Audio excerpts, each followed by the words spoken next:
चालू आहेत त्यांच्यावरती त्या रस्त्यावरती चिखल माती हे सगळं पडलं जातं आणि त्याच्यामुळे धुळीचं साम्राज्य पसरलं आहे.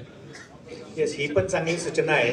म्हणजे की याच्यामध्ये बघा, आता याच्याने मी तुम्हाला सांगतो की या ज्या ठिकाणी असं काही बिल्डिंग मटेरियल किंवा बांधकाम साहित्य पडलं असेल तर ते उचलून आणि रस्ता क्लीन करायची व्यवस्था करू. नालासोपारा वेस्टला सर केलं होतं पण ते परत झालं. ऐका सांगतो.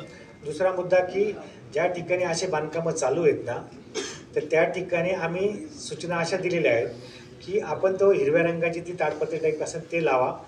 दुसरी गोष्ट की ज्या ठिकाणी वाळू दगड काही पडलेला असेल तर त्या ठिकाणी वॉटर स्प्रिंकलर करा जेणेकरून धूळ होणार नाही.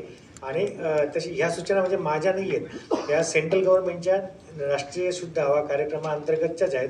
आणि त्या ठिकाणी त्यामुळे आम्ही काय केलं होतं की जागोजागी आमचे लोक अधिकारी पाठवून पथकं पाठवून ज्यांनी काही केलेलं असेल त्यांना करायला भाग पाडलेलं आहे. असं पण आणखी काही आढळलं